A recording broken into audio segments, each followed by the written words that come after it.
Let me guess, you own a house and you are thinking about selling it. Well, today my video is all about mistakes that sellers often make when they try to sell their home, questions they do or do not ask, and when is the best time to sell your house here in Fairbanks, Alaska. Well, if you are interested in any of these questions, stay tuned and we're going to dive into it right now. Welcome back. I am Nick Williams, the Alaskan Realtor, here on my podcast channel to help educate you about real estate here in the interior of Alaska. Normally how it works is I get a phone call from somebody that is interested in selling their house. And the first thing that I do is I set up a listing appointment with them where we meet at the property and go over everything we're talking about in this video right now. So if you're already at this step and you're interested, all you gotta do is call me. For those of you who are still skeptical, this is what we're gonna go over. So when I show up at your house, the first meeting is usually a walk and talk through your home. So that is you being the real estate agent and telling me everything that you know about your house. I obviously can count how many bedrooms you have. I can count how many bathrooms and garage spaces you have. I can look up your square footage. So that information is less important. What's important to me is the story of the home. Why are you selling it? What's wrong with your house? Are you upgrading? Are you liquidating? What's the situation that we're dealing with? Is there an estate or a divorce that we have to deal with? Are there trust documents? Those kinds of questions that are going to paint the picture for us on which way this journey is going to go. So after that conversation's done and I was able to see your entire house, we normally sit down at the dining room table and then go over some details. One, when should we list the house and what is your motivating factor? Is it getting the house sold as soon as possible,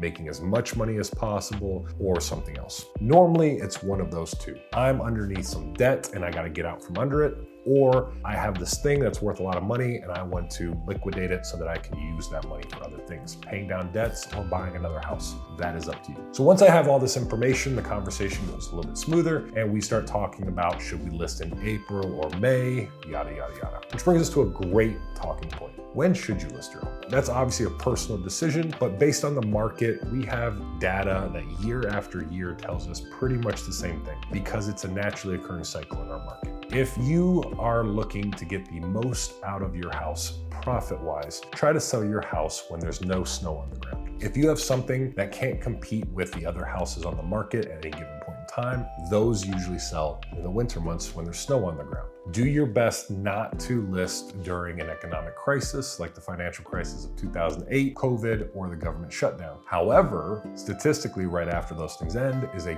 great time for you to list your home because people have pent-up demand from that time period when it wasn't beneficial for them to buy. Something super important for sellers to remember is always look at your property through the buyer's lens. You bought the property at a lower price and possibly, especially right now, at a lower interest rate. So when you're looking at what we're going to list your house for and what repairs you're going to do and all of that stuff like what your house is worth, we also need to keep in consideration the affordability index. I have houses all the time that might be worth $500K, but buyers aren't going to buy it if it's over $475K because of that affordability factor. From there, we're going to then dive into other times that are good. So for example, every year on April 1st, we see a doubling of our inventory. And that's usually because our locals do not want to move with snow on the ground. And if you list your house in April, it should be sold by mid-May when all the snow is gone.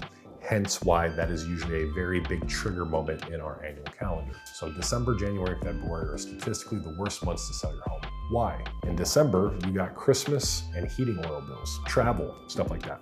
In January, it's still cold. In fact, it's our coldest month, so you have the highest utility cost. And then February is right before the market starts warming up, so it's not a bad time of year, but you're not gonna see as much traction as if you listed middle of March, later on in April, and definitely into May, June, and July. Our busy season, where this market here in Fairbanks North Pole sells about 50% of all of its inventory, is actually June through the end of August.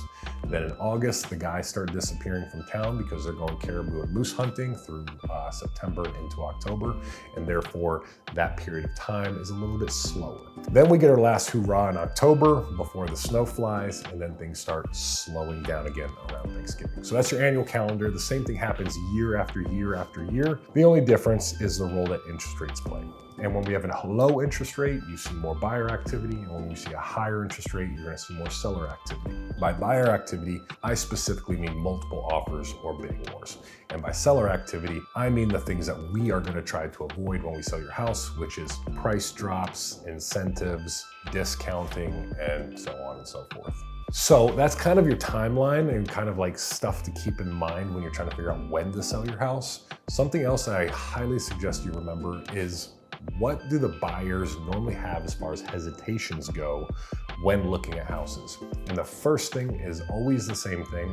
They don't know what's wrong with the house. So they're making assumptions, and buyers aren't educated in inspections. That's why we have inspectors and engineers that do that for us. So one of the things I recommend almost all of my sellers do, unless financially you cannot afford this, is a pre-listing inspection. That is you paying for the home inspection beforehand so that you know what's wrong with your house. Every single time I list a house, almost 99.9% of the time, my sellers think their house is perfect, and I know that it's not. What I mean by that is, of course, you've been living in the home and there's been no major issues. The house is not freezing, the heat isn't going out, stuff like that. But these inspectors aren't looking for those big things. They're looking for any. So it could be outlets that aren't working, light switches that do not work, a gap in some insulation or siding, cracked windows, windows that don't open and close, lack of pressure in your water system, a failed septic test, a roof that has shingles that are beyond their economic life. Those types of things are what the home inspector is looking for. And just knowing that up front allows us to go ahead and start working on bids before you get an offer and before the buyer asks you for repairs.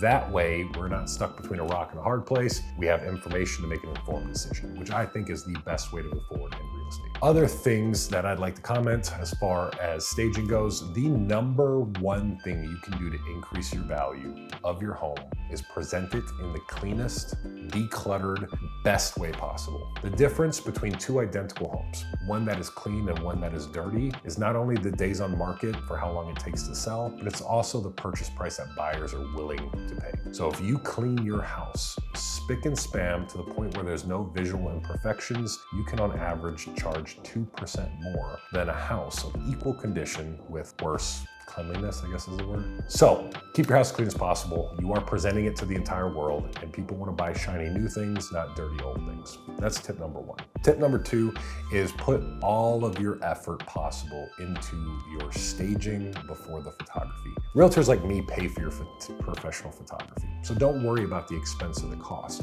Worry about the quality of the results. So the cleaner your house is, the more presentable it is, the more attracted buyers are going to be to your home, and there's more likely to make an offer. With more buyers being more likely to make offers, there's a higher chance of bidding wars and getting above asking price. Most of the time, the fact of the matter is, the purchase price is the most you'll ever make on your home. So don't count on these. Bidding wars are not very common unless two factors happen. One, usually low inventory. Now this can be because a lot of sellers are not selling their house, or it can be because a lot of buyers are buying the inventory and we're actually running out faster than we can restock the listings. Other than that, it's really all about presenting your house in the best way possible so that we get that interest from those buyers. Other things you can do to incentivize getting a buyer sooner is relinquishing other doubts that they have. It's still very common here in Fairbanks, I would say 99% of the time as well, that sellers are paying the buyer's agent compensation. So if you're already willing to do so and you and I are in agreement that we are going to provide a buyer's agent commission, why not allow me to go ahead and advertise those to the realtors so that they have an incentive to bring their client to your home? Maybe it's a good idea. That being said, legally it's not required, it's completely negotiable, and your commission will be negotiated in the offer. So you're not, with me at least, agreeing to anything up front, but I will tell you that every single buyer's agent that I know, and I know almost all of them in this town, are going to ask you for a 2.5% or 3% commission, depending on what they feel like would make their offer best. Other than that, it's really a game of discovery. We have to go through some trial and error. But as far as the step-by-step process, I got you. When it comes to the marketing and advertising, I have a great track record and a proven system, and we will be able to show your house off in any way possible on the internet, such as virtual tours, YouTube videos, 3D walkthroughs, professional photography, drone photography, and sometimes even virtual staging. So As far as your multimedia package goes, you're going to be on Realtor.com, Zillow, Homes.com, all of those websites that take and IDX all that information from our database. But you're also going to be featured on my social media, Facebook, Instagram, TikTok, and many more. Other than that, our goal is to present your house as good as possible to maximize your interest and bring that attraction in. Another thing that I often get asked about, which is a great parting topic, is open houses. They simply just don't work here in Fairbanks North Pole.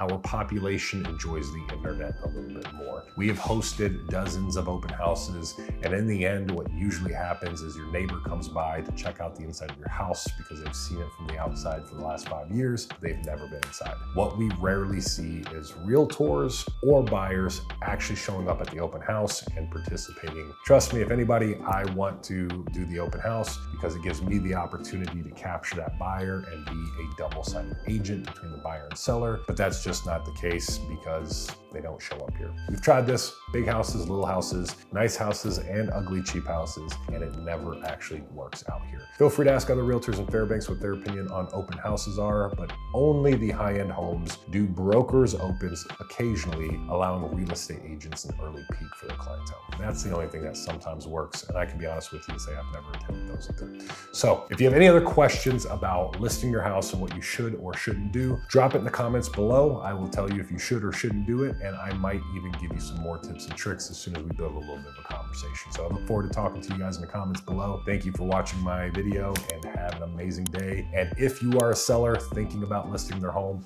all you got to do is call or text my number. We'll set up an appointment, and there's no commitment until you're ready to list your house. Have a great day. Thank you for paying attention and watching another video from the Real Estate Collective.